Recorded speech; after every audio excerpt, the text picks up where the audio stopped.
Prime minister ने speech दिया था पार्लियामेंट में, उन्होंने भी ये सवाल पूछा था कि कांग्रेस नहीं होती तो क्या। नेहरू गांधी फैमिली पे क्यों नहीं लिखा आपने, इस तरीके से क्यों नहीं लिखा कि what if there was no Nehru Gandhi family rather than what if there was no Congress. कि डॉक्टर सिंह से अगर कुछ गलतियां हो जाए तो वो डॉक्टर सिंह की गलती, कुछ अच्छा करे तो वो सोनिया मैडम का जेनरोसिटी और थिंकिंग। वो ये कहेंगे कि अब देखो मोदी जी जो अच्छा करते हैं वो मोदी जी के कहते हैं, और जो खराब हो जाता है वो मिनिस्टर को ब्लेम कर देते हैं। Manishankar Iyer had said that when I received news of Sanjay Gandhi's death, I said to myself, thank you, there is a God somewhere. ऐसा लिखा है क्या? जी, अगर कांग्रेस नहीं होती तो शायद पार्टीशन होता, लेकिन जितनी जमीन हमने पाकिस्तान को दे दी वो काफी कम कर पाते. Nehru wrote this letter. He was willing to balkanize India according to his letter that he wrote to Cripps in 1946, 27 Jan 1946. Gandhi ji गए माउंटबैटन के पास और क्या किया उन्होंने उस मीटिंग में? He wrote on a piece of paper, क्योंकि उनको भी पता था कि उन्हें साइडलाइन किया है. आज मेरा मौन व्रत है, लेकिन तुम भी नहीं चाहोगे कि आज मैं कुछ बोलूं. Sardar Patel died a congressman. Let's put it that way. He was a congressman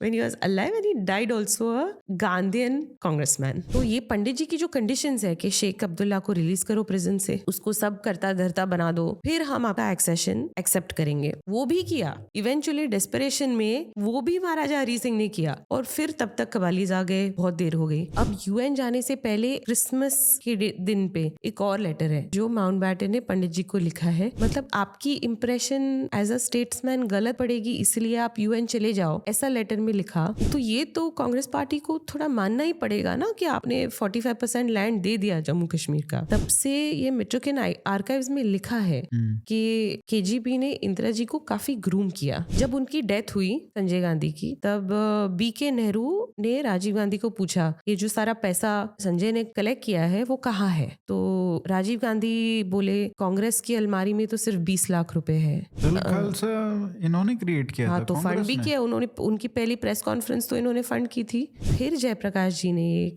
ये अपने लेटर में लिखा है कि आई थिंक आई वाज पॉइजन्ड. हम बात करते हैं what if there was no Congress. अगर कांग्रेस ना होती तो शायद बीजेपी भी ना होती.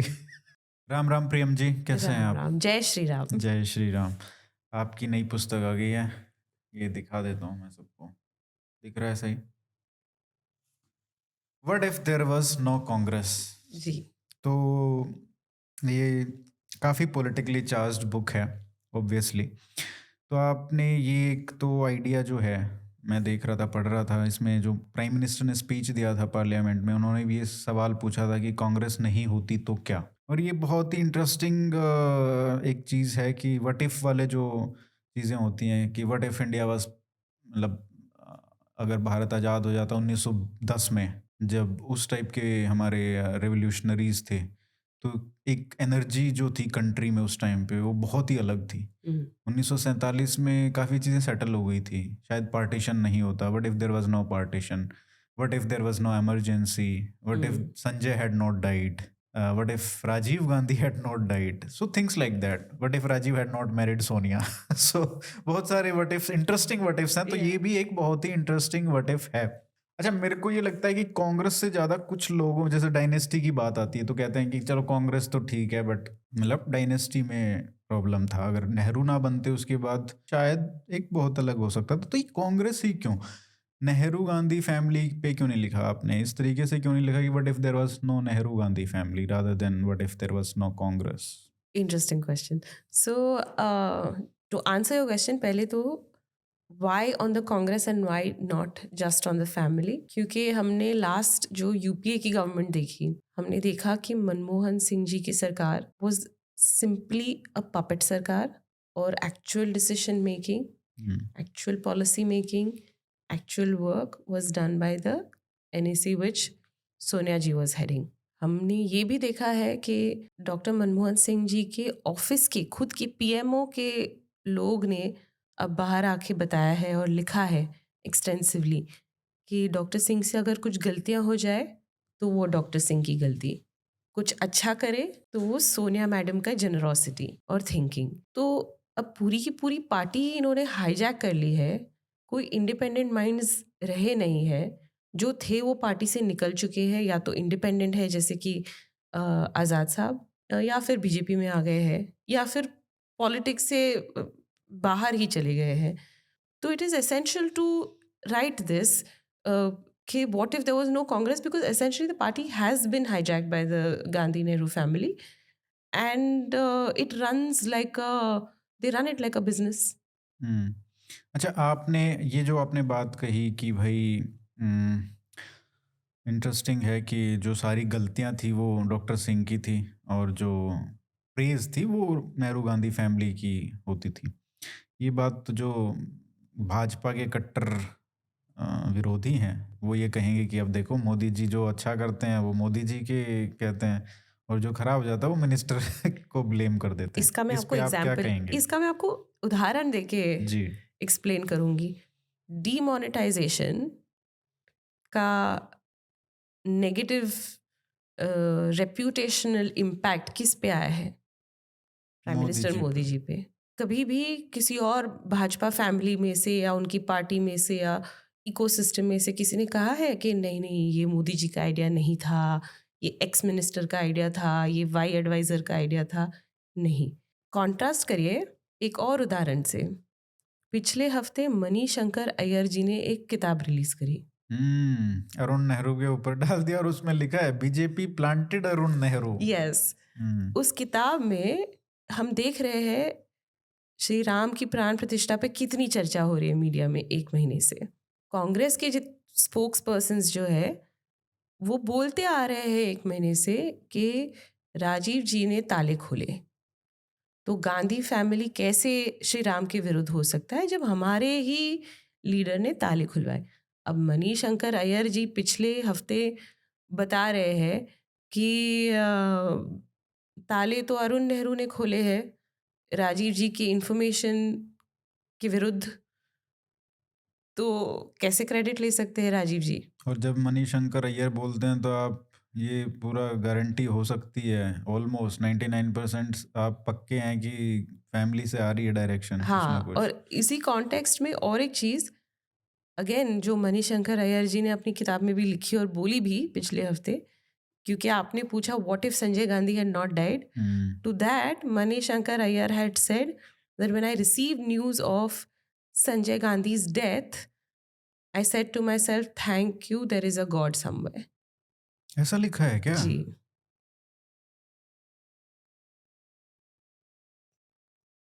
Pin drop silence. Yes. चलिए, तो इसमें शुरुआत होती है section 1 ji. Partition.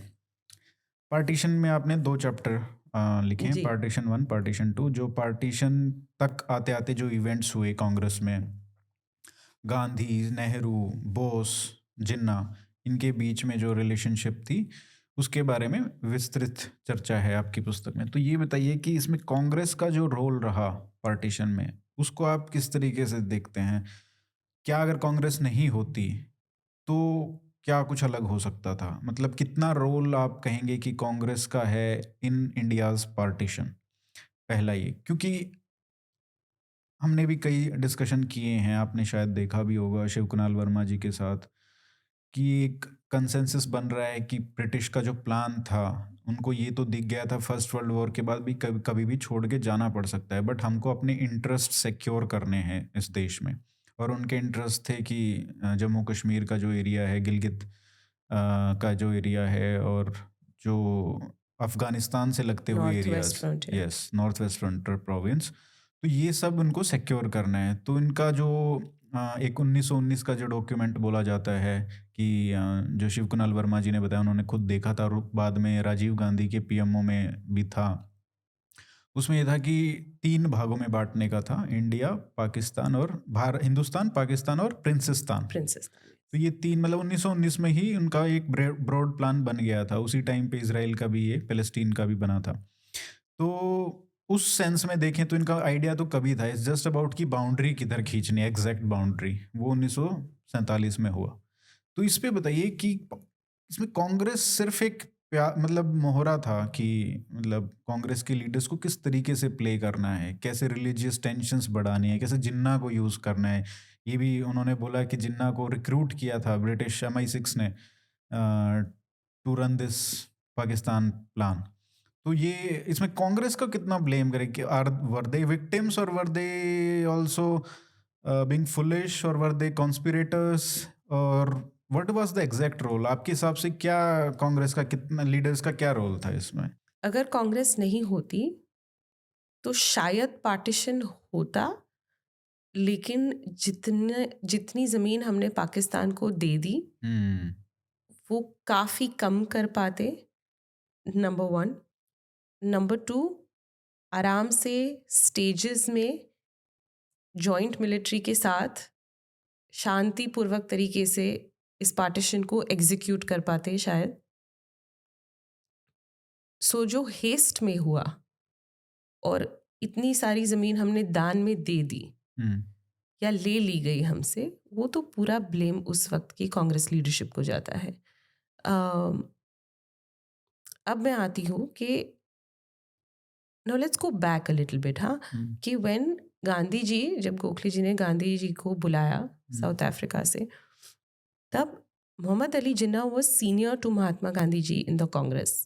He used to fight court cases against the British for the Indian freedom struggle. तब गांधी जी आए अपना पूरा हिंदुत्व लेके, अ, एक पार्टी रखी थी जिन्ना जी के घर पर, और गोखले जी ने होस्ट की थी। This was like a welcome party. हम्म उस पार्टी में महात्मा गांधी ने ये स्पीच दी, ऐसे thank you speech, and from the dais about Mohammad Ali Jinnah he said कि आई एम वेरी हैप्पी कि कांग्रेस जैसी ऑर्गेनाइजेशन में आप जैसे मुस्लिम को इतना पद मिल पाया है। That's when the sparks between the two men started,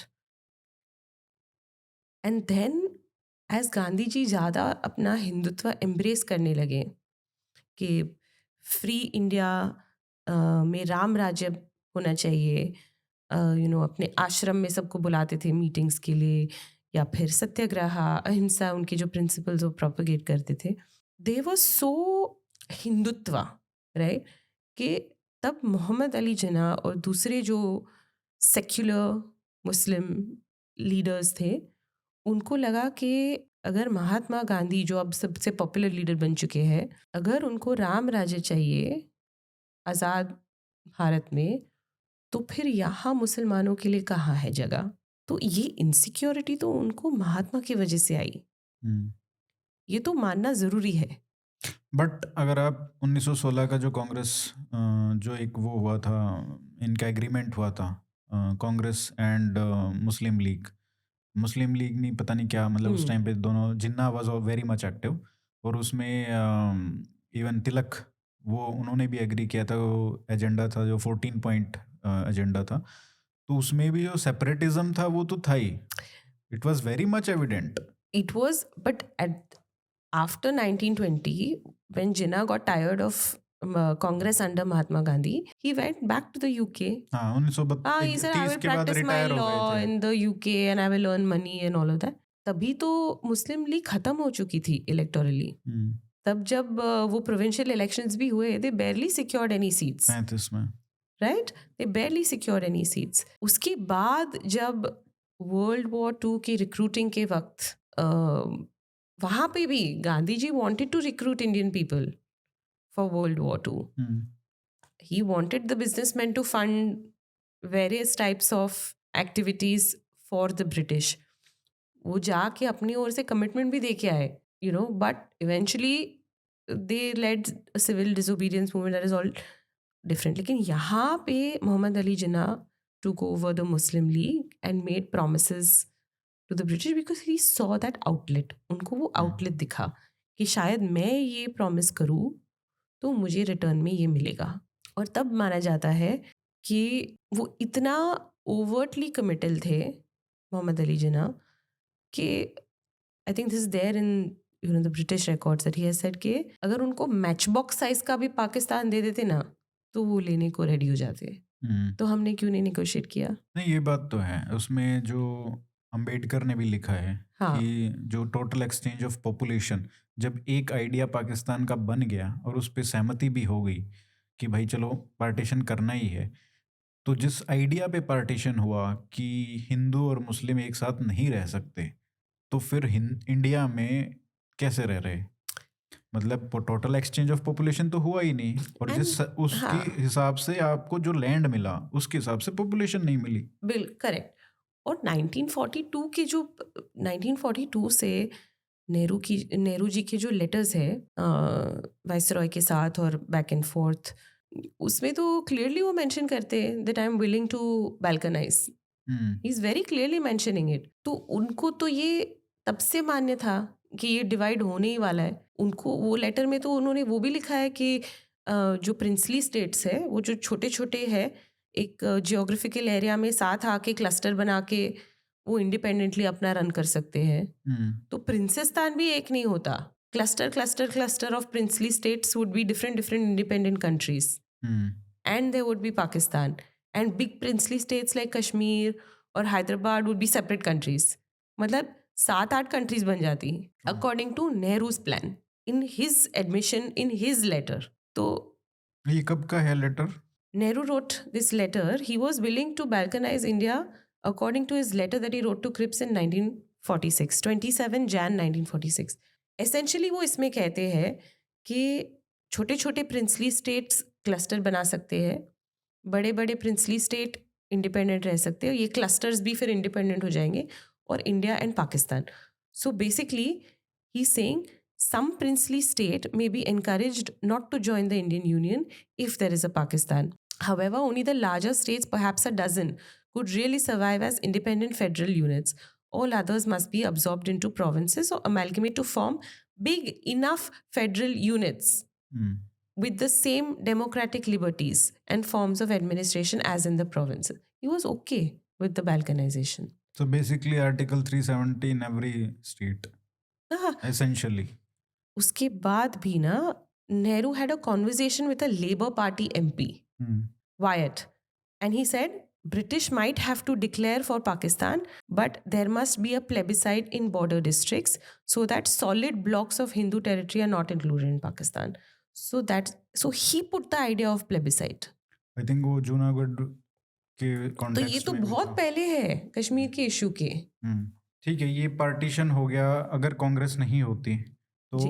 what your main thesis is, main point is कि जितना हमने उनको टेरिटरी दिया, या तो हम वो नेगोशिएट कर सकते थे, या जितना हमने पॉपुलेशन जो हुआ वो एक्सचेंज नहीं हुआ, वो शायद हो पाता अगर या नेहरू और गांधी और उनकी कांग्रेस नहीं होती, किसी और की कांग्रेस होती तो या भी।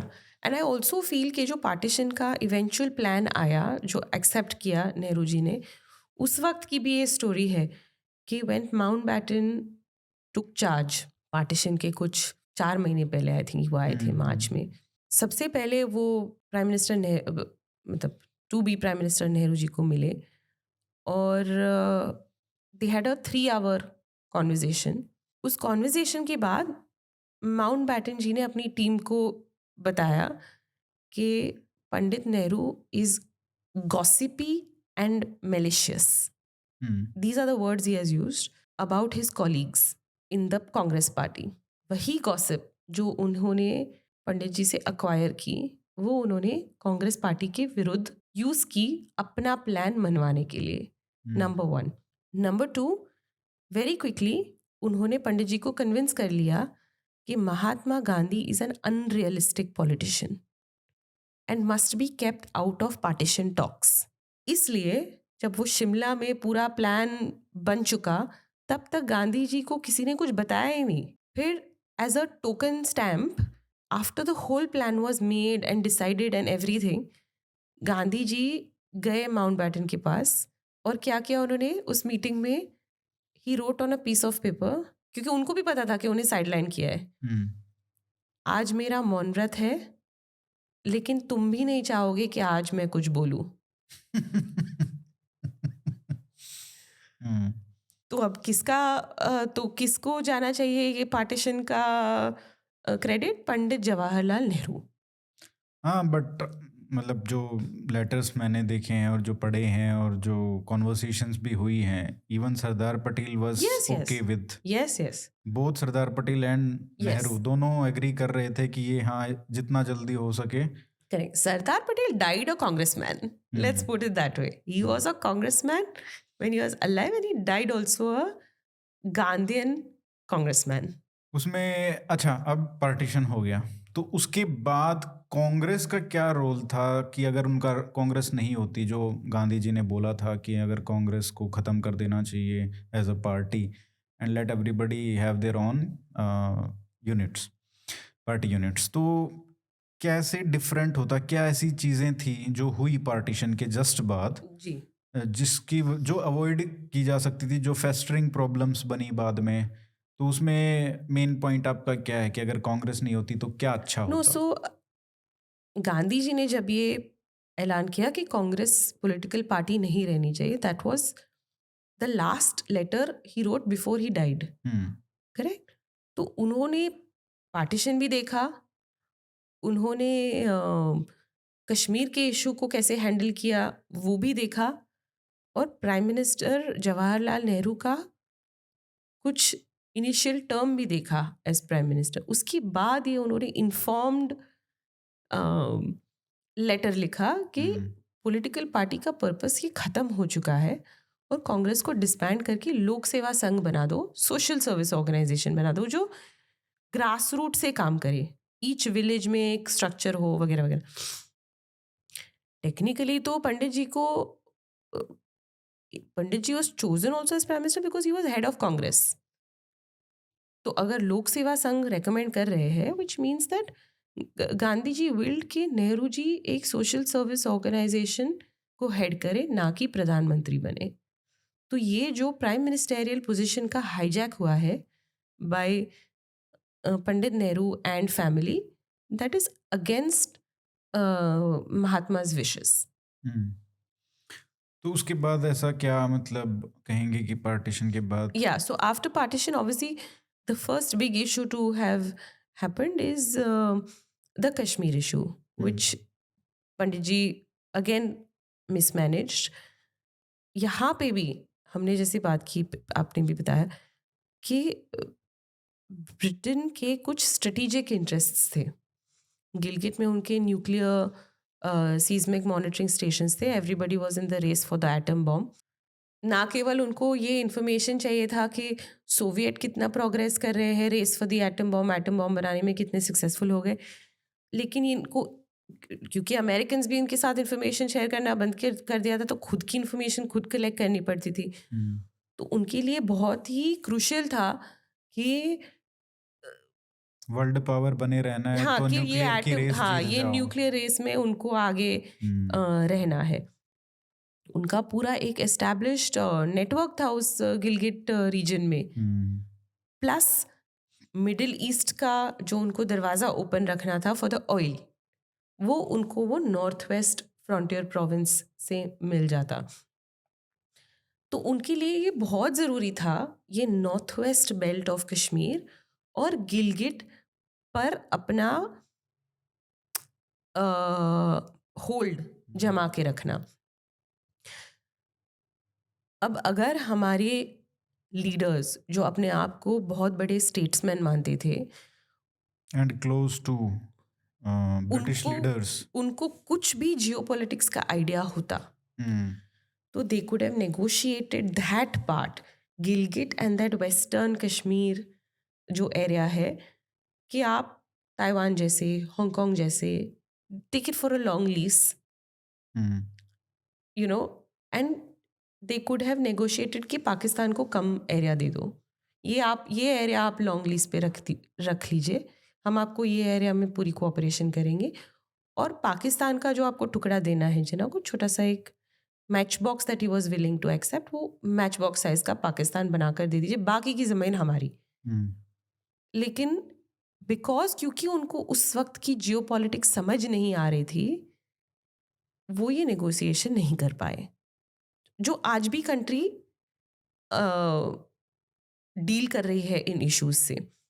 सो बेसिकली कश्मीर का जो हमने नॉर्थ वेस्ट दे दिया और फिर कबालीज आ गए, उसमें से भी आपने गिलगिट की वो स्टोरी सुनी है, कैसे गवर्नर, गिलगिट एजेंसी के गवर्नर के घर ब्रिटिश ऑफिसर, अब ब्रिटिश मैन गए उनके घर, उनको हॉस्टेज रखा, वो रुकी ओवरनाइट वहाँ पे, जब तक पाकिस्तान से कोई आर्मी वाला आ ना जाए और हैंड ओवर ना कर ले। हुँ। तो ये तो ब्रिटेन की कॉन्स्पिरेसी थी, उनको यही करना था। तो मतलब माउंटबैटन बेसिकली के तो इतने पूरा नज़दीक के दोस्त थे ना पंडित जी, वो समझ नहीं पाए। गिलगित बाल्तिस्तान तो पूरा का पूरा मतलब एक ऑफिसर ने वहाँ पे टेक ओवर करके और हैंड ओवर कर दिया पाकिस्तान को, और हाँ, उसके लिए उनको पाकिस्तान ने शायद हाईएस्ट सिविलियन अवार्ड भी दिया है करेक्ट, करेक्ट, अपने मेजर, हाँ, हाँ मेजर मेजर ब्राउन, ब्राउन। हुँ। Major Brown. फिर कबालीज आए, इन्वेजन वगैरह वगैरह। एक्सेशन के डिले में भी पंडित जी को ये इस्टेब्लिश करना था कि हम कितने सेक्युलर है, और वो सेक्युलर और उनकी दोस्ती जो थी शेख अब्दुल्ला के साथ, उनके जो कंडीशंस रहे महाराजा के पास एक्सेशन, क्योंकि महाराजा तो मार्च 1947 से हुँ। कृपलानी जी, आचार्य कृपलानी जी जब गए थे, तब महाराजा तब से उन्हें कह रहे कि I want to join Indian union. हुँ। उन्हें वो 30 जुलाई को जो प्रिंसेस की मीटिंग हुई माउंटबैटन के साथ, उसमें भी नहीं बुलाया गया महाराजा हरि सिंह को, क्योंकि उन्होंने क्योंकि पोल खोल दी थी ना, उन वो पहली जो राउंड टेबल कॉन्फ्रेंस हुई हाँ थी, कि सभी ये सोच रहे थे कि महाराजा हरि सिंह तो ब्रिटिश सरकार का पक्ष लेंगे, लेकिन वहाँ पे उन्होंने सबकी पोल खोल दी, और वो स्पीच जो है उनकी उस टाइम पे हाँ, राउंड टेबल कॉन्फ्रेंस आई में वो एम एन पढ़ने इंडियन लायक है। फर्स्ट ना, he has yes, said. Yes, yes. And when, और जब माउंटबैटन 17 जून 1947 को कश्मीर गए, तब आई थिंक वो 3 या 4 दिन के लिए गए थे परिवार से। हुँ। हरी सिंह उन्हें लेने आए गाड़ी ओपन कार में, और हरी सिंह ड्राइव कर रहे थे। तभी उनको पता लग गया कि माउंटबैटन का क्या इच्छा है, क्योंकि हुँ। माउंटबैटन ने उन्हें कंसील्ड तरीके से कहा कि मैंने इंडियन लीडरशिप से बात कर ली है, और अगर आपको पाकिस्तान अ, के साथ जुड़ना है तो उन्हें कोई आपत्ति नहीं है। ये सेंटेंस माउंटबैटन बोले और हरी सिंह ने अपने आप को बंद कर दिया। उस ड्राइव के बाद वो माउंटबैटन को मिले ही नहीं। हुँ। उन्होंने माउंटबैटन को कोई फिशिंग एक्सपीडिशन वैसे भेज दिया कहीं पे, और बोला कि मैं लास्ट दिन को आपको मिलूंगा, और लास्ट दिन फिर मैसेज भिजवाया कि उनको लूज मोशंस हो गए हरी सिंह को, कि हुँ। वो मिल नहीं पाएंगे आपको। हुँ। क्योंकि वो एक जो सेंटेंस बोला ना माउंटबैटन ने कि आपको अगर पाकिस्तान से जुड़ना है तो इंडियन लीडरशिप को कोई आपत्ति नहीं होगी, हुँ। तो उसमें से वो समझ गए कि कांग्रेस वाले मतलब पंडित जी वगैरह तो यही, उनको कोई आपत्ति नहीं है कि मैं इधर जाओ पाकिस्तान चाहे इधर जाओ, कोई चली फ़र्क नहीं जाऊं। पड़ता इनको। फिर तो ये पंडित जी की जो कंडीशंस है कि शेख अब्दुल्ला को रिलीज करो प्रिजन से, हुँ। उसको सब करता धरता बना दो, फिर हम आपका एक्सेशन एक्सेप्ट करेंगे। वो भी किया, इवेंचुअली डेस्परेशन में वो भी महाराजा हरी सिंह ने किया, और फिर तब तक कबालीज आ गए, बहुत देर हो गई। शेख अब्दुल्ला भी एक्चुअली जो 1930s में, जो अर्ली 1930s में जब हरी सिंह मतलब उन्होंने रिवोल्ट टाइप का कर दिया राउंड टेबल कॉन्फ्रेंस की स्पीच के बाद, फिर इन्होंने ये ब्रिटिश ने ये निकाला कि शेख अब्दुल्ला खड़ा किया, वो जो राइट्स हुए हाँ, थे उस टाइम पे, हाँ, हाँ, तो वो भी हाँ, उनका ही एक करेक्ट, प्रोजेक्ट था, correct, Sheikh correct, Abdullah correct, भी। Correct, correct. अच्छा, ये एक फेस्टरिंग प्रॉब्लम जो इन्होंने क्रिएट की कांग्रेस ने, ये कश्मीर को जिस तरीके से हैंडल किया, the UN issue, UN issue वहाँ तो परमानेंटली डैमेज कर दिया हमारा इंटरेस्ट। क्योंकि वहां पे भी आप देखिए हमारा जो वॉर था कबालीज के साथ, और फिर पाकिस्तानी आर्मी इन्वॉल्व हो गई, इंडियन आर्मी, दोनों की कमांडर इन चीफ ब्रिटिश थे। बिल्कुल। हमारे तो गवर्नर जनरल भी ब्रिटिश थे, तो दोनों एक दूसरे से बात कर रहे थे। अब यूएन जाने से पहले क्रिसमस के दिन पे एक और लेटर है हुँ। जो माउंटबैटन ने पंडित जी को लिखा है, ये कह के कि अगर आपको लगता है कि इंडिया और पाकिस्तान का वॉर जल्दी से सुलझ जाएगा और दुनिया का सपोर्ट आपके इंटरेस्ट में होगा, तो आप गलत सोचते हैं। आपको यूएन जाना ही चाहिए। हुँ। मतलब आपकी इम्प्रेशन एज अ स्टेट्समैन गलत पड़ेगी, इसलिए आप यूएन चले जाओ, ऐसा लेटर में लिखा। तो कौन, मतलब देश के प्राइम मिनिस्टर की प्रायोरिटीज क्या होनी चाहिए, कि आपका स्टेट्समैन तरीके का इम्प्रेशन गलत पड़े, या आपको अपनी ज़मीन लेनी है वापस? ये एक्चुअली अभी रिसेंटली हम 1962 और 1965 वाले युद्ध पे जो हुआ था चाइना और पाकिस्तान के साथ, उस पर डिस्कशन कर रहे थे शिव कुणाल वर्मा जी के साथ। हम्म। तो उन्होंने भी कहा कि 1962 के युद्ध के बाद तो बुरा हाल हो गया था। तो माउंटबेटन आए थे इंडिया में, और उन्होंने ऑलमोस्ट कन्विंस कर लिया था कि चलो ये तो हो गया जो हुआ, लेकिन आपको स्टेट्समैन के उसमें अगर आपको वर्ल्ड में याद रखना है तो आप कश्मीर जो है उसका पार्टीशन जो है उस तरीके से कर दीजिए कि थोड़ा पाकिस्तान को मिल जाए और थोड़ा इंडिया को मिल जाए। करेक्ट। तो ये भी ऑलमोस्ट वो हो गया था। वो तो मतलब नेहरू जी चल बसे, जैसे उन्होंने हाँ, कि देयर इज अ गॉड कहा somewhere. There is a God somewhere. तो वो हो गया, नहीं तो फिर क्या पता हमको, मतलब 65 की लड़ाई भी एक बहुत बड़ा कारण ये था कि वो पार्टीशन नहीं हुआ, क्योंकि पाकिस्तान तो बहुत खुशी से, मतलब very gleefully they were rubbing their hands कि अब तो मतलब आ ही जाएगा हम्म। कश्मीर हमारे हाथ।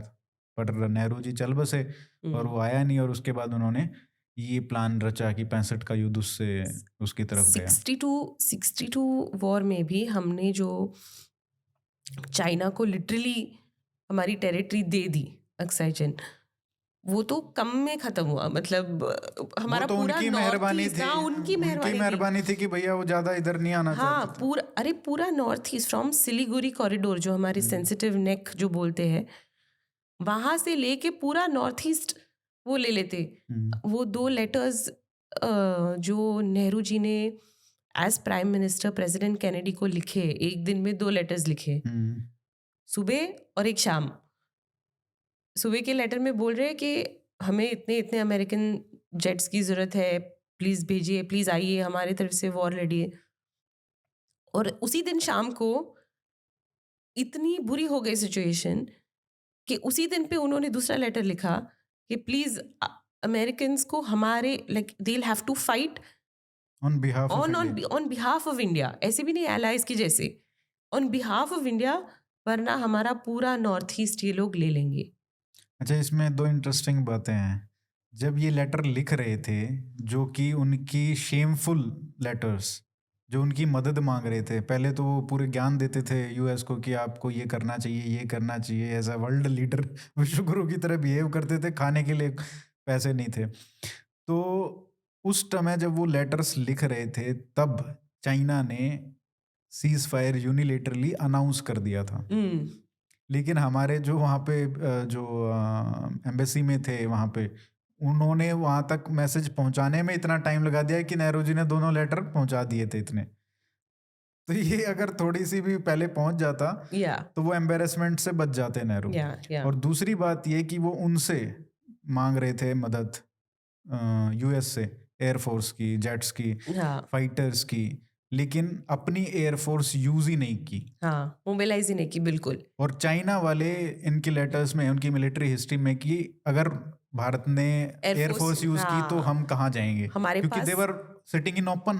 और हमारे पास जो माउंटेन्स है उसका एडवांटेज है ना कि स्लोप्स बिल्कुल। इस तरफ के जेंटलर है, हम्म। तो वो तो खुले दिखते थे, और वहां पे ऐसा कोई वेजिटेशन तो है नहीं कि आप किसी कहीं छुप जाओ। कोई करेक्ट मतलब पेड़ है, कोई ब्रश वो है, करेक्ट वहां पे छुप छुप नहीं सकते, कोई करेक्ट श्रब्स नहीं है। करेक्ट वो तो खुला सूखा मैदान है, वो तो पहाड़, करेक्ट बिल्कुल करेक्ट सूखे पहाड़ है। करेक्ट। तो सो कश्मीर मिस हैंडलिंग और 62 वॉर, 62 और तो शुरुआत हैंडलिंग होती है, तिब्बत जो टेक ओवर किया वहीं से हो हाँ जाती है। हाँ, करेक्ट करेक्ट। तो हम्म, ये दोनों के बीच में हमने 45% land of Jammu and Kashmir खोया है। हम्म। 45%, वो कितना होता है, मैंने मैप डाला है बुक में। और अ, उससे भी ज्यादा, मतलब आप देखिए कि स्ट्रेटेजिक इंपॉर्टेंस, हमने अपना रास्ता खो दिया सेंट्रल एशिया का, हाँ करेक्ट अफगानिस्तान का रास्ता खो दिया। करेक्ट। तो ये तो कांग्रेस पार्टी को थोड़ा मानना ही पड़ेगा ना कि आपने 45% लैंड दे दिया जम्मू कश्मीर का। हम्म, बिल्कुल। ये ब्लंडर्स हुए कुछ, पार्टीशन एज वे जियो पॉलिटिकल कह लीजिए, सिविलाइजेशनल ब्लंडर्स मैं कहूँगा। उसके बाद थोड़ा इकोनॉमी पे भी बात कर लेते हैं, क्योंकि वो एक बहुत बड़ा सेक्शन है आपके उसमें। ये बात तो बोली जाती है कि अगर भारत 1991 में लिबरलाइज करना शुरू किया, अगर काश 1951 में किया होता तो हम आज किस स्थिति में पहुंचते। तो वहाँ पे क्या-क्या ब्लंडर्स आप मानते हैं कि अगर कांग्रेस ना होती या कांग्रेस के अंदर ये जी, लीडर्स की हाँ, बजाय ये लीडर्स होते? हुँ, क्योंकि एक बात हमेशा बोली जाती है कि अगर नेहरू की जगह प्रधानमंत्री अगर सरदार पटेल बनते, तो जो इकोनॉमी हाँ, की हालत थी वो काफ़ी अलग दिखती। करेक्ट, और उसमें भी नेहरू का जो के अंडर जो ग्रोथ आई हाँ, 5% के आसपास, हुँ, वो भी it's considered good compared to what happened under Indira Gandhi. Correct, वो तो 2-3% पे ही पहुंच गए। करेक्ट, 5% पे भी ग्रो करते तो हम बहुत आगे पहुंच जाते आज। करेक्ट। तो ये क्या ब्लंडर्स थे, मेजर ब्लंडर्स जो इकोनॉमिकली हमको पीछे रखा इतने साल आई तक? थिंक नेहरू जी बहुत ही फ़ैसिनेटेड थे सोवियट्स के ये कम्युनिज़्म, सोशलिज़्म पर्सपेक्टिव से। प्रॉब्लम ये था कि हम गरीब देश थे उस वक़्त। सब चोरी कर लिया था हमारा। जब आपके पास रिसोर्सेज़ ही नहीं है बाँटने के लिए इक्वल, तो आप कहाँ से लाओगे, राइट? तो आपको आपकी इंडस्ट्रीज़ को सपोर्ट करना ही पड़ता है, देश को वापस अम, एक सर्टेन लेवल तक लाने के लिए, हम्म, जिसके बाद आप इक्वल डिस्ट्रीब्यूशन ऑफ रिसोर्सेज़ कर पाओ। हम्म, तो ये वो समझे ही नहीं। अब इंदिरा जी को भी अम, बहुत समय से, जब से वो नेहरू जी के साथ सब जगह घूमती थी, एग्जीक्यूटिव डिसीजंस लेती थी, तब से ये मिट्रोकिन आर्काइव्स में लिखा है हम्म, कि केजीबी ने इंदिरा जी को काफ़ी ग्रूम किया और उस टाइप ऑफ थॉट प्रोसेस में मोल्ड किया। और इंदिरा जी ने अपने लेटर्स में भी एक लिखा है कि जब वो सोवियत जब वो गई तब कैसे उनको ल्योर करने के लिए surrounded by luxury, surrounded by handsome main, hmm, Saint on vacations. उसने अपने पिताजी को उस वक्त भी लिखा था कि I have not had this type of holiday in years. So she was also very influence और उनको इन्फ्लुएंस किया गया। सेकेंड थिंग जो हुआ, Indira ji was a control freak in my opinion. उन्होंने वो लाइसेंस राज का पूरा जो पॉलिसी है, हम्म, she converted that into an extortion racket. कि मानो मानो एक टेक्सटाइल बिजनेसेस का ग्रुप है हम्म, जो देश के आपके टॉप 20 टेक्सटाइल सेक्टर के बिजनेसमैन हैं, उनका एक बड़ा एसोसिएशन है। पहले तो ये लोग वहाँ रूमर फैलाते थे कि आपको ये आपके सेक्टर में हम ये 3 लाइसेंसेस इंट्रोड्यूस करेंगे, फिर एनुअल रिन्यूअल वगैरह वगैरह to operate your factory, export करने के लिए, इम्पोर्ट करने के लिए, व्हाटएवर। फिर वो ग्रुप थोड़ा पैनिक हो जाता था कि अब लाइसेंसेस इंट्रोड्यूस करेंगे तो डिले होंगे, काम बंद हो जाएगा। अ, इनको यू नो इनके पैरों में गिरना पड़ेगा बार बार वो लाइसेंस रिन्यूअल्स के लिए। हम्म, तो फिर वही ग्रुप, प्लीज़ हमें मिलिए, प्लीज़ हमें मिलिए, मिल लीजिए। फिर ऐसा कर करके आते थे दिल्ली, सूटकेसेस में भर भर के कैश लेके कि हम्म। ये आप कैश रख लीजिए, प्लीज़ लाइसेंसेस इंट्रोड्यूस मत कीजिए और लाइसेंसेस इंट्रोड्यूस मत कीजिए। ऐसा कर करके पॉलिटिकल करप्शन। हाँ, इतना एक्सटॉर्ट किया है बिजनेसमैन को इंदिरा गांधी जी और संजय गांधी जी स्पेसिफिकली। हम्म, Sanjay Gandhi has specifically done this, he used to handle this, वो यही हैंडल करते थे। जब उनकी डेथ हुई संजय गांधी की, तब बी के नेहरू ने राजीव गांधी को पूछा, ये जो सारा पैसा अ, संजय ने कलेक्ट किया है वो कहाँ है? तो राजीव गांधी बोले, अम, कांग्रेस की अलमारी में तो सिर्फ 20 लाख रुपए है। तो अच्छा, ये कहीं डॉक्यूमेंटेड है? हाँ, हाँ, अच्छा। मैंने सोर्स कोट किया है। हम्म, कांग्रेस की अलमारी में सिर्फ 20 लाख रुपए है, ये राजीव गांधी बोले। फिर बी के नेहरू पूछते कितने होने चाहिए? तो Rajiv Gandhi says crores and uncounted crores. तो ये परिवार जो ये बोलते रहते हैं कि व्हाटएवर करप्शन भी हुआ तो वो पार्टी के लिए हुआ, तो वो भी अब दैट इज ऑल्सो अ गलत डिफेंस, क्योंकि संजय गांधी ने जो crores and uncounted crores collect किए हैं वो पार्टी की अलमारी में तो आए नहीं, हम्म। तो गए कहाँ? तो क्या ये पर्सनल वेल्थ के? Of course, of course personal wealth. But वो तो फिर हो तो उसके मरने के बाद तो गांधी फैमिली के पास ही आई होगी वो। ऑफ कोर्स उनको तो पता ही होता है ना कहाँ उनके सेफ हेवन्स है, हाँ, क्योंकि जो मिडिल मैन होते हैं वो तो फिर। जैसे बोफोर्स। बिल्कुल। वो भी अरुण नेहरू ने ही लीक करवाया था बोलते हैं।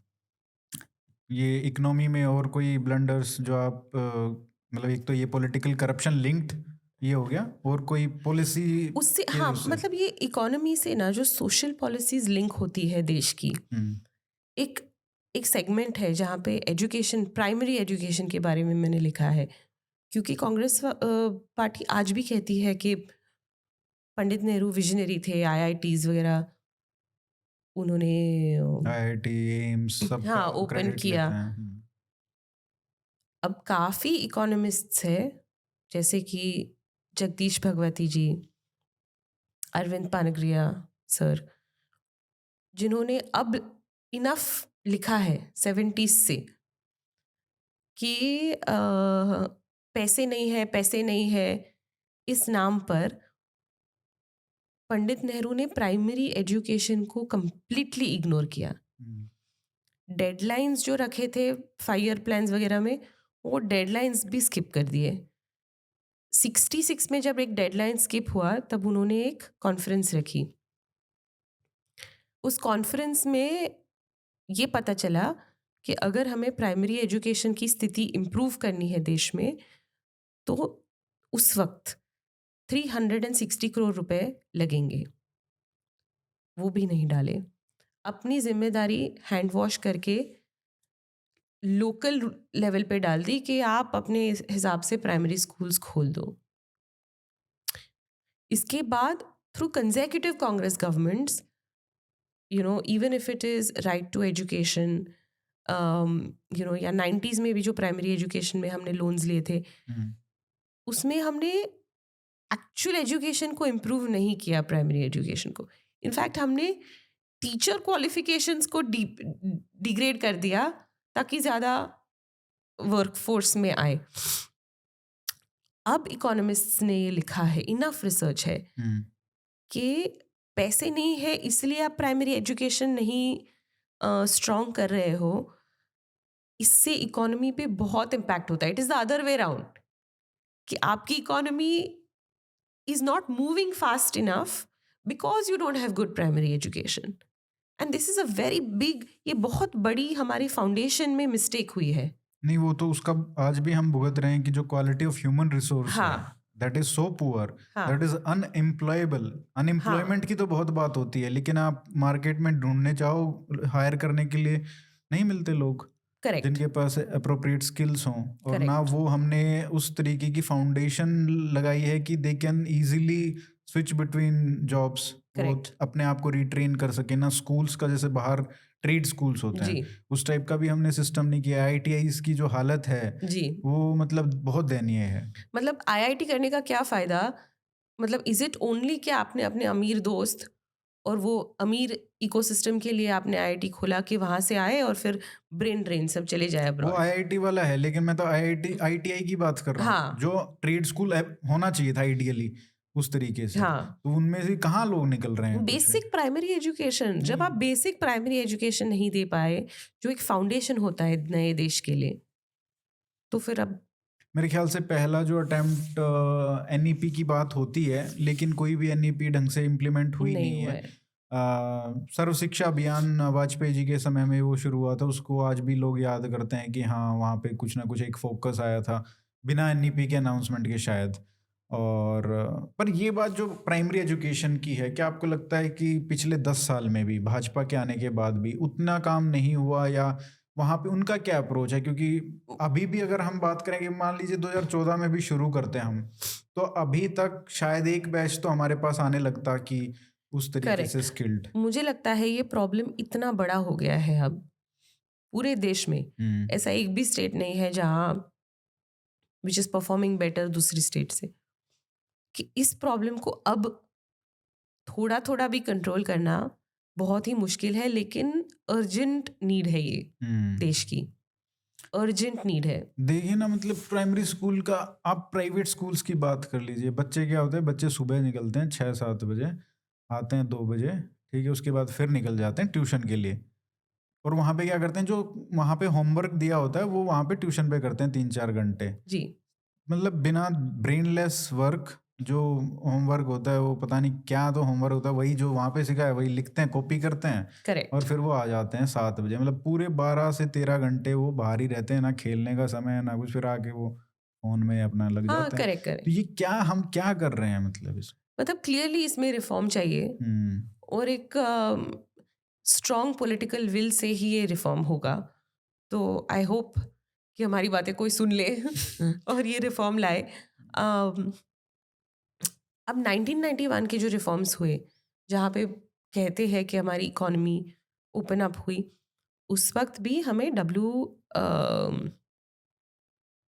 वर्ल्ड बैंक के फंड्स के अगेंस्ट उनकी एक कंडीशंस थी कि आप free trade, free market policies थोड़ी इम्प्लीमेंट कर लीजिए। अब उस वक्त doctor Manmohan Singh and prime minister Narasimha Rao, these were the man of the moment, हम्म। जिनको क्रेडिट जाता है आज भी कि इन्होंने इकोनॉमिक रिफॉर्म्स अशर किए। करेक्ट। ये मैंने लिखा भी है सोर्स के साथ कि सोनिया जी इतनी नाराज हो गई इसके बाद कि 8 दिन के बाद पार्टी की मीटिंग में डॉक्टर मनमोहन सिंह के साथ को काफ़ी सुनाया कि आपने पार्टी का जो स्टैंड है उससे डिपार्चर लेके ये रिफॉर्म्स अनाउंस किए हैं। और जिस तरीके का व्यवहार उन्होंने प्राइम मिनिस्टर नरसिम्हा राव जी के साथ किया है डेथ के बाद भी, वो तो आज सबको पता है कि उनकी बॉडी को कांग्रेस कार्यालय में आने नहीं दिया जब वो गेट पे खड़ी थी, और सोनिया मैडम ने अपना नॉड नहीं दिया बॉडी को अंदर आने के लिए। प्रणब मुखर्जी ने ये अपनी बुक में भी लिखा है कि मैंने उनको बोला भी था कि, मतलब अपनी डायरीज में लिखा है शायद, हाँ। कि मैंने कहा था उनको कि उनको आने दो, क्योंकि he was very good friends with PV Narasimha Rao. तो लेकिन वो हिली नहीं, मतलब। हाँ, she did not nod her head. तो ये सच्चाई है कांग्रेस की। हाँ, so this is the economy part of it. और ऑब्वियसली उसके बाद जो यूपीए का टर्म था वो तो inundated with scams corruption. and financial travel of finances, towards terrorism, anti-social activities. तो वो तो एरा ही, दौर ही ऐसा था। अच्छा, एक बात, जब हम बात करते हैं what if there was no Congress, तो what if there was no Congress, तो मतलब इसमें सीधा आता है कि अगर कांग्रेस ना होती तो शायद बीजेपी भी ना होती। अ, देखिए, मेरी बुक का टाइटल है what if there was no Congress, लेकिन मैंने लिखा है जो आज के इश्यूज जो लाइव वायर्स हैं, जैसे कि खालिस्तान का इशू भी जो इतना बड़ा, it's the monster out of control now, और बाकी कश्मीर या पार्टीशन या इकोनॉमी डायनेस्टी पॉलिटिक्स, ये सब की बैक स्टोरीज विथ फैक्ट्स। इसमें कुछ व्हाट इफ जैसा एलिमेंट नहीं है इस किताब में। There is no element of fiction, it is नहीं, बिल्कुल। Completely fact based. बट हम थोड़ा इमेजिनेशन करते हैं कि अगर कांग्रेस ना होती तो ये सब प्रॉब्लम्स ना होती, लेकिन उसमें से जो उनके खिलाफ एक आइडियोलॉजिकल आंसर आया इन फॉर्म ऑफ बीजेपी, वो भी शायद इन पॉलिटिकल फॉर्म ना होता। अगर कांग्रेस न होती तो शायद फॉरवर्ड ब्लॉक एक पॉलिटिकल पार्टी भी हो सकती थी, सुभाष चंद्र बोस प्राइम और मिनिस्टर बन एक्चुअली सकते थे। मतलब जो आइडियोलॉजी बीजेपी बीजेपी और तो वो तो 1950 से ही चल रही है, संघ जनसंघ जो था, तो वो हो सकता था कि एक मूवमेंट पहले से ही शुरू हो जाती। हाँ, जो क्योंकि जब ब्रिटिश ने सत्ता पास की हमें आज़ादी देकर, they were comfortable with the then Congress leadership, जो बिल्कुल एंग्लिसाइज थी। मतलब कहीं पे तो ये लिखा भी है कि Nehru ji was the last Englishman. नहीं, उन्होंने खुद ही बोला है हाँ, I am the last Englishman to rule India. To rule India, yes. शायद उनको पता नहीं था कि उनके जो डायनेस्ट्स है वो सब ऐसे ही निकलेंगे। नहीं, बहुत इंटरेस्टिंग है। इसमें और कुछ आप कुछ इंटरेस्टिंग जो आपको सबसे इंटरेस्टिंग लगा जब बुक लिख रहे थे, जब रिसर्च कर रहे थे? क्या आपको सबसे फ़ैसिनेटिंग चीज़ लगी इस पूरे बुक में? Not fascinating but I think troublesome. या जो आपको पहले नहीं पता था, जो इसमें आपने फाइंड आउट किया? आई थिंक ट्रबलसम कि जिस तरीके से सेपरेट सिख नेशन की जो डिमांड खड़ी की गई इलेक्शन जीतने के लिए, वही मुस्लिम लीग की जो साइकोलॉजी है कि Islam in danger, same psychology used once again by Indira Gandhi and her son to moderate Hindus और moderate Sikhs को ये दिखाने के लिए कि आप डेंजर में हो, आप डेंजर में हो, रेडिकल सिख के उन्होंने ये पूरा मुद्दा क्रिएट किया इलेक्शन जीतने के लिए। हुँ, और आज देखो, आज भी कंट्री को थ्रेट्स है उसके जो ब्रेकआउट, उसकी वजह से जो स्नोबॉल होके इस इशू जो बड़ा बन चुका है। काफ़ी मोमेंट्स आए और आपको तो पता ही होगा कि जब भिंडरनवाले को वो शांतिपूर्वक तरीके से कैप्चर कर सकते थे, लेकिन नहीं किया क्योंकि वो इमेज जो है माँ दुर्गा वाली, वो इमेज फिर कैसे बनती, हुँ, राइट, इलेक्शन जीतने के लिए। तो मेरे हिसाब से ये बहुत बड़ा कंसर्न है कि जब आप कोई एक कम्युनिटी को भड़काते हो, रेडिकलाइज करते हो और फिर जो मेजॉरिटी कम्युनिटी है उनको ये समझाते हो कि हम आपको बचाएंगे, क्यों? इलेक्शन जीतने के लिए। हुँ, तो ये जो अपीजमेंट की राजनीति है, तुष्टीकरण की राजनीति जो बोलते हैं, जो फिर टेररिज्म और भी डेंजरस फॉर्म्स ले लेती है, ये ये कांग्रेस की सबसे बड़ी गलती है। ये वो लोग मुस्लिम्स के साथ भी करते हैं और सिखों के साथ भी किया है उन्होंने। ये एक्चुअली जो सिख वाला जो सेपरेटिज़्म वाला जो इश्यू हुआ, उनका ये गेम तो बहुत पहले से चल रहा था। ये तो ब्रिटिश ने जो इंट्रोड्यूस किया था और फिर सिंह सभा का जो मूवमेंट चला पूरा 1920 से, उससे पहले से ही वो रेडिकलिज़्म जो आ रहा था सिखों में, क्योंकि एक एक टाइम पे तो ये भी डिमांड थी कि सिख जो है वो अलग देश बनना चाहिए सिखों का। बट वो 1947 में नहीं हुआ, लेकिन फिर उन्होंने पूरा मूवमेंट चलाया, अकालियों ने पूरा मूवमेंट चलाया। तो वो रेडिकलिज़्म जो एसजीपीसी के थ्रू हुआ, ये पूरा का पूरा चल रहा था even without before Indira Gandhi came to power. Correct. तो ये सो दैट्स वेयर द उसको आइडिया केम फाइट करने के फ्रॉम। लिए, रेडिकलिज्म को फाइट करने के लिए उन्होंने एक और रेडिकल व्यक्ति को लेके आए, ये बट भिंडरा वाले को। That is where the idea came from. हम्म, भिंडरा वाले को ये लोग लाए, लेकिन भिंडरा वाले रेडी नहीं थे बोलने के लिए कि मुझे अलग कंट्री चाहिए। वो तो हर इंटरव्यू में बोलते थे कि हाँ वो मैडम जी दे देंगे तो ले लूंगा। डिमांड नहीं करते थे कि मुझे अलग नेशन दो, खालिस्तान। हम्म, अब वो डिमांड को भी क्लियर करने के लिए ये लोग ने दल खालसा क्रिएट किया। वो इतना भी इमेजिनेशन पे नहीं छोड़ना चाहते थे। दूसरी चीज़, एक और इंटरेस्टिंग चीज़ है बुक में, जो मैं एक्चुअली पढ़ के थोड़ी सी शॉक हो गई। दल अ, खालसा इन्होंने क्रिएट किया हाँ, था तो फंड कांग्रेस भी ने? किया उन्होंने। उनकी पहली प्रेस कॉन्फ्रेंस तो इन्होंने फंड की थी। ये जो आज भी जिंदा है, मध्य प्रदेश के कमलनाथ कमलनाथ। जी, हम्म, उन्होंने कुलदीप नायर को बोला है, रिसीट है वो प्रेस कॉन्फ्रेंस की होटल में के, हम्म, और सोर्स है बुक में। हम्म, अम, एक और चीज़ जो इमरजेंसी के वक्त, एक तो obviously emergency is a big black blot on our democracy. और कोई भी पार्टी जो इमरजेंसी लाती है वो डेमोक्रेसी पे लेक्चर देने नहीं दे सकती। लेकिन उसमें भी कुछ एक्ट्स ऐसे हुए जो इनह्यूमन थे, completely inhuman act. Forget sterilization, ये वो, ये तो है ही जो पब्लिक प्रोटेस्ट में जाग गई। लेकिन जयप्रकाश नारायण को मिस्टीरियसली इंदिरा गांधी जी ने हॉस्पिटल में रखा। There was no need, captivity में हॉस्पिटल में रखने की उनको कोई नीड ही नहीं थी, हम्म, फिर भी उनको हॉस्पिटल में रखा।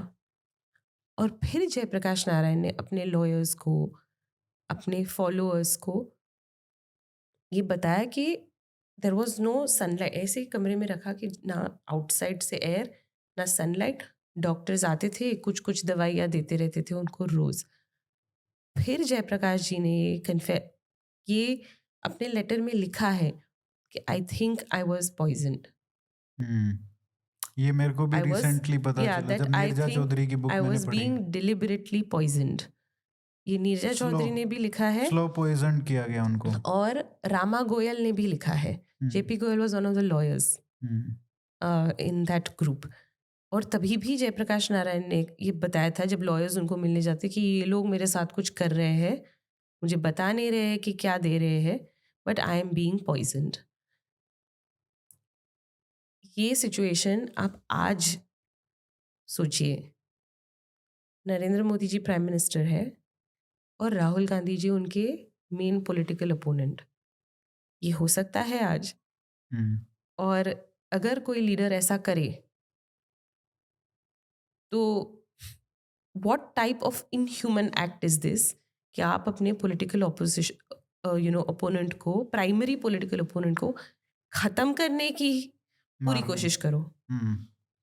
तो ये मुझे लगता है कि ये जो इनह्यूमैनिटी कभी कभी ये जो डायनेस्टी में दिखती है इनके, जिसकी वजह से कुछ कुछ उनके एक्ट्स भी जो नज़रिया है टेररिज्म की तरफ का या बहुत ज़्यादा अपीजमेंट, तो मुझे लगता है वो यहाँ ये inhuman side is very dangerous for the country, very dangerous.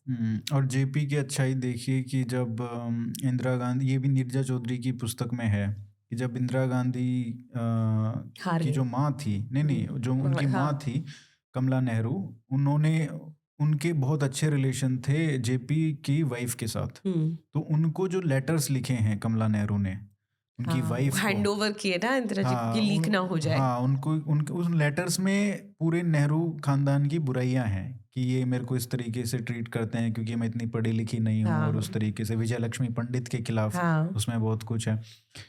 तो जब ये पूरा आंदोलन चल रहा था इमरजेंसी के खिलाफ, तो जेपी को किसी ने बोला कि we can use these letters yes yes yes, politically, तो कभी काम आ सकते हैं, इनका फोटोकॉपी बना लो या इस टाइप करेक्ट। से।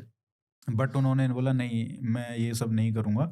और जब इंदिरा उनसे मिलने आई तो उन्होंने पूरे के सारे जो लेटर्स थे कमला नेहरू के वो उनको दे दिए। जी तो ये उनकी अच्छाई थी, और उनको ये पूरा शक था कि मुझे जहर दिया जा रहा है, और उनकी हालत मतलब खराब ही हुई है हाँ, उसके उनकी बाद। किडनीज तो मतलब ऑलमोस्ट फेल हो चुकी थी, इसलिए तो उनको रिलीज किया बिल्कुल। ताकि वो कैप्टिविटी में ना मर जाए।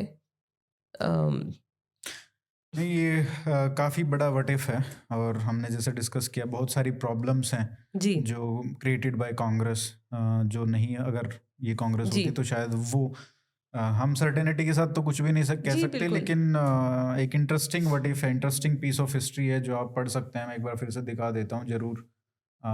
इंटरेस्टिंग एस्पेक्ट है हिस्ट्री का, इंडियन पॉलिटिक्स का, तो आप ज़रूर पढ़ें इसको। थैंक यू प्रियम जी, आपने हमसे इतनी लंबी चर्चा की। दोबारा से अगली बार जब आप धन्यवाद। एक और पुस्तक लिखेंगे तो फिर हम बात करेंगे। बिल्कुल। आप ऐसे ही आते रहिए। बहुत अच्छी वार्तालाप लगी नहीं, बात करके। थैंक यू आर्यन जी, और ऑल द बेस्ट आपके पॉडकास्ट के लिए। आप बहुत पॉपुलर होते जाते हैं। अरे नहीं नहीं, thank you so much, thank you. Thank you.